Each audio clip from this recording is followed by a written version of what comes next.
Olá, oitavo ano! Que bom que a gente está juntinho de novo. E eu tô mega ansiosa para poder ver vocês cara a cara. A gente vai ter aula ao vivo e aí eu vou matar toda a minha quase toda a minha saudade de vocês, tá bom? Então, enquanto isso não acontece, vamos pegar a apostila e vamos estudar o módulo 11 com entusiasmo. Vamos lá. Então, a gente está aqui na página, deixa eu ver aqui para você, 150, tá? O que que a gente vai tratar agora? A gente vai ver a questão de textos jornalísticos, textos de jornal, tá?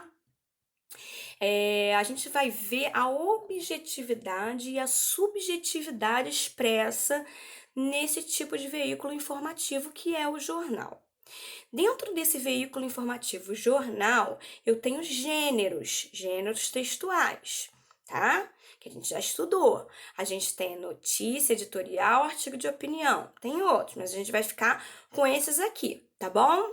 É o que o módulo 11 se propõe. Então, vamos lá. A gente vai avançar aqui para a próxima página. E aí, eu tenho um textinho que diz o seguinte: energia solar é tema de ciclo de palestras em Belém.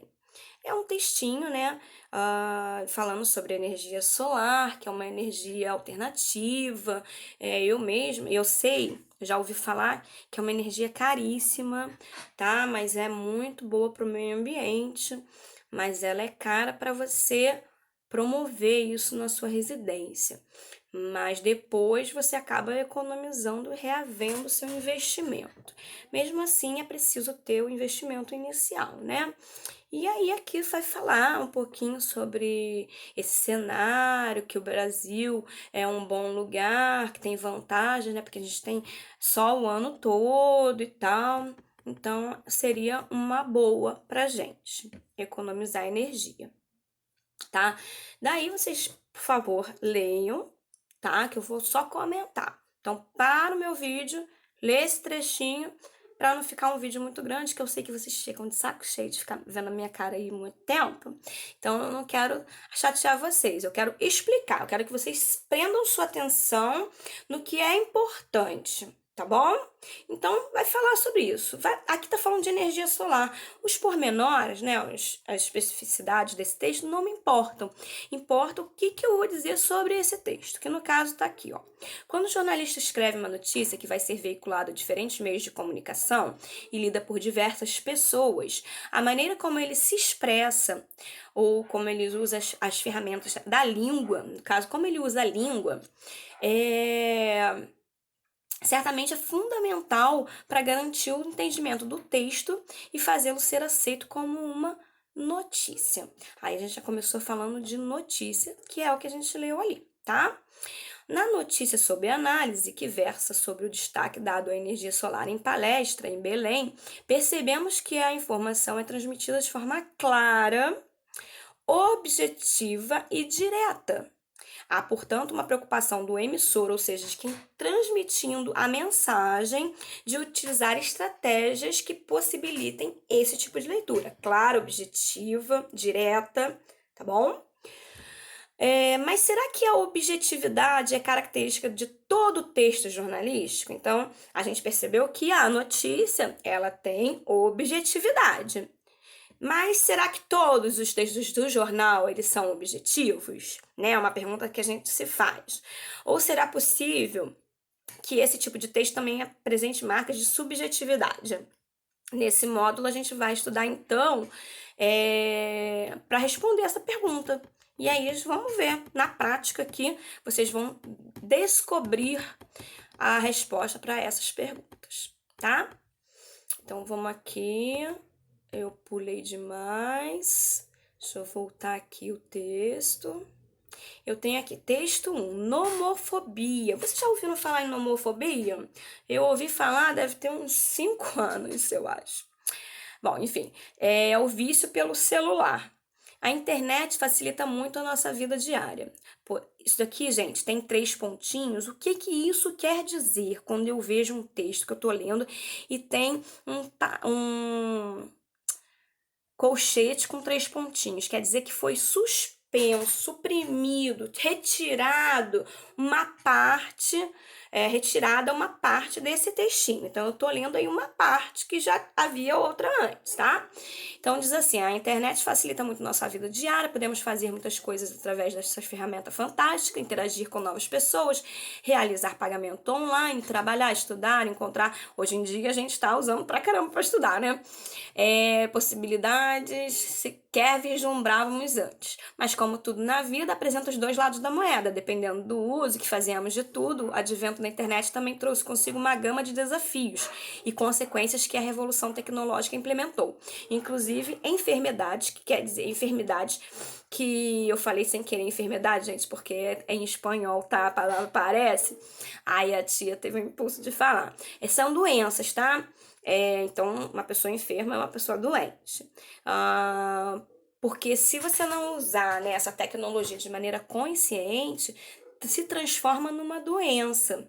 E não é legal, tá? Tem gente que realmente não consegue ficar sem pegar um celular. E isso é muito triste, porque a gente tem que usar dessas coisas legais, mas tem que usar a gente usar aquilo e não aquilo ser dono da gente, entendeu? Então vamos lá. Encarar a realidade tal como se apresenta e procurar estratégias eficazes na inserção social, reconhecimento e resolução de problemas existenciais é o primeiro passo para vivermos uma vida sem artifícios e máscaras. É necessário ter autoaceitação para que tenhamos uma melhor qualidade de vida. A participação da família é de extrema importância no tocante à educação aos filhos, bem como no estabelecer limites quanto à utilização de jogos na internet. Aqui está falando de jogos, mas eu acho que muitos de vocês às vezes nem jogam, né? Mas usam as redes sociais de uma maneira que deixa a gente doente. Porque perceba, você pega lá um Instagram, né? Muitos de vocês já viram ou têm Instagram. E aí eu vejo muitos jovens vendo no Instagram imagens, por exemplo, de pessoas muito bonitas, de corpos que hoje são dados como perfeitos, né? Corpos magros, sarados e tal. E aí quando um menino ou uma menina vê aqueles corpos e vê que o seu não é exatamente igual desses corpos que são considerados perfeitos, acabam entrando em depressão, se machucando. Ou então, isso é um exemplo, tá? Ou Face, né? Não importa, Twitter. Você vê lá uma relação de amigas, ou de namorados, ou de família, que é tudo as mil maravilhas. Ali o pessoal só põe coisa boa. E aí você pensa assim, nossa, só eu que tenho problemas. Ai, deve ter alguma coisa errada comigo. Não é, gente. As pessoas expõem o que elas querem. A verdade, a realidade não é exposta. E isso causa uma questão psicológica muito ruim, onde vai causar doenças, tá? Doenças no sentido de depressão, entre outras. Mas não é só isso. Você ficar o tempo todo na tela de um celular, de um computador, isso causa malefícios para a vista, tá? Você ficar muito no celular, muito no videogame, muito nessa tecnologia toda, provavelmente você não gasta tempo interagindo socialmente na realidade. E isso também não é legal. Você não faz exercícios físicos, você não tem tempo para nada, só tem tempo para ficar ali, ó, o tempo todo. E isso não é bom para o seu corpo físico nem mental. Tá bom? Então a gente tem que pensar sobre esse assunto. É muito bom quando a gente tem aqui textos que promovem esse tipo de reflexão, tá? Aí tem um texto 2 aqui que vai falar de astronautas do EUA e França iniciam caminhada espacial, tá? Aí isso aqui tem a data aqui, onde foi tirado, em que site, tá bom? Mais um texto. E aí você vê aqui, eu quero ver a reflexão deles, não eles em si, tá? Tá falando de astronauta, beleza. Isso não é o mais importante. Aqui diz o seguinte, que após você ler os dois textos, você percebe que eles são bastante diferentes. Essa diferença ocorre por diversas razões. Além de abordarem assuntos diferentes, distintos, tá? Configuram dois gêneros textuais diferentes, ainda que jornalísticos. O primeiro caracteriza-se como um artigo de opinião e o segundo como uma notícia.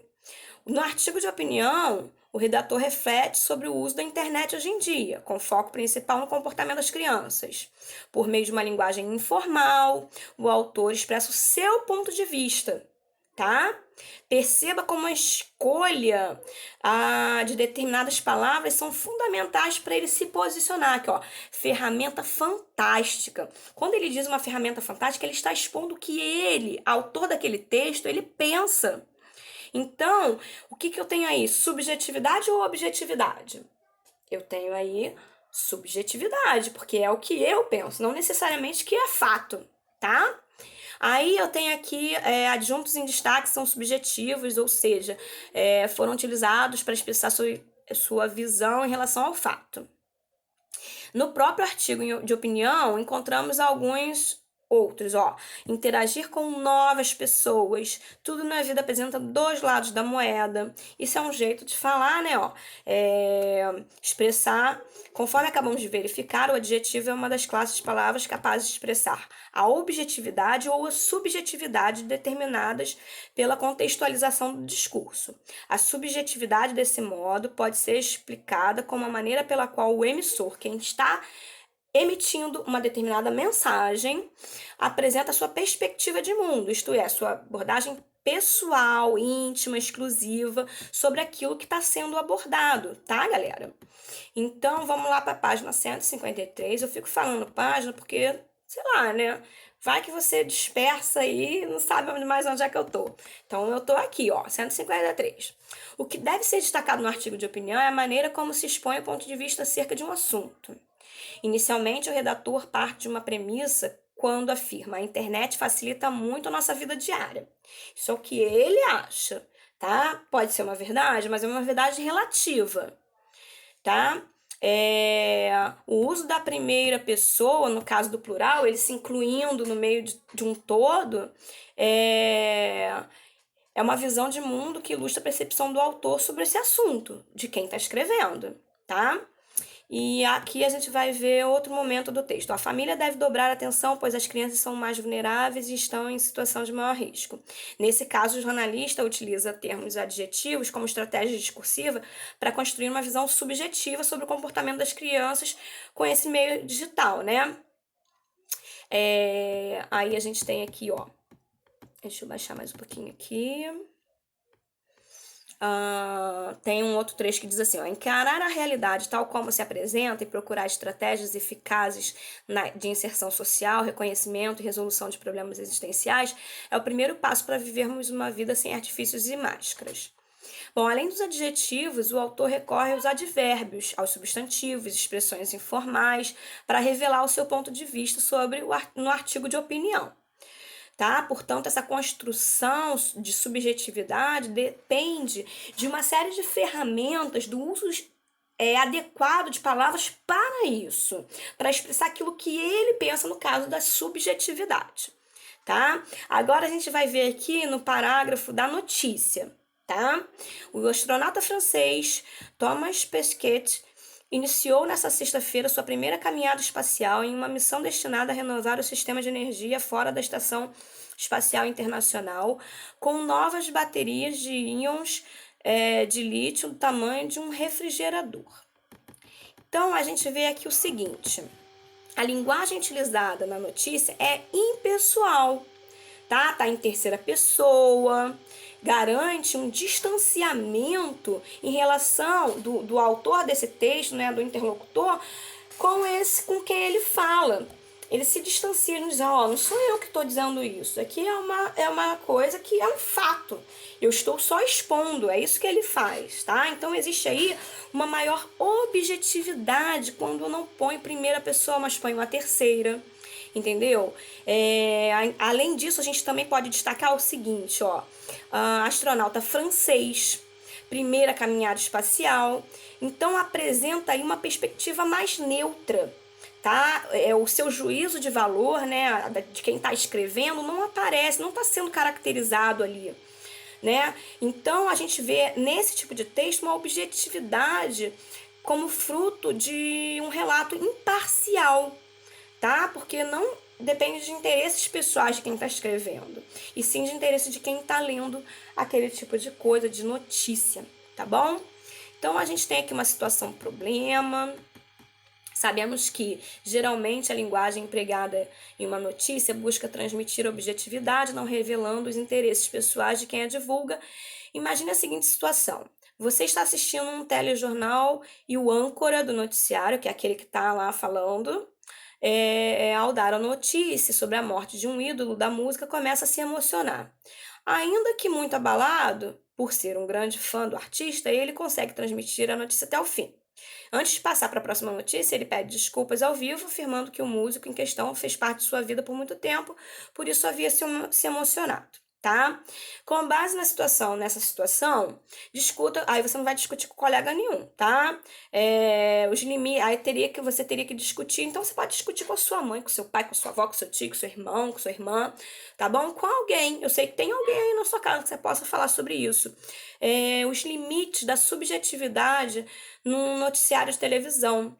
Você acha que nessa situação, né, a gente está ali, porque um jornal, quando ele expõe notícia, um noticiário, é uma coisa séria, é uma coisa que quem está falando não expõe muito aquilo que pensa ou que sente. E nesse momento ele expôs. O que que você acha? É um comportamento subjetivo, né? Foi inevitável, foi humano da parte dele? Você acha que isso deve existir nesse tipo de gênero textual ou não? Diz pra ti o que que vocês acham, mas não diz pra mim, né? Depois a gente vai ter oportunidade de falar juntinho, mas eu quero que você discuta isso com seu familiar, alguém, tá? Tudo bem? Claro que você não é obrigado a fazer isso, não, mas é legal a gente discutir coisas que vocês aprendem na escola. Eu acho que é bacana a gente trocar informações, e se aproximar, aproveitar que vocês estão em casa e ter um diálogo diferenciado do que de mais coisas do que acontece no seu dia a dia, né? O que você está aprendendo.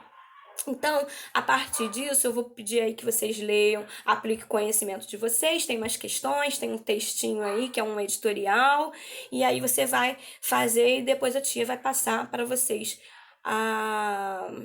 o gabarito, tá bom? Um beijo, uma beijoca, muita saudade de vocês.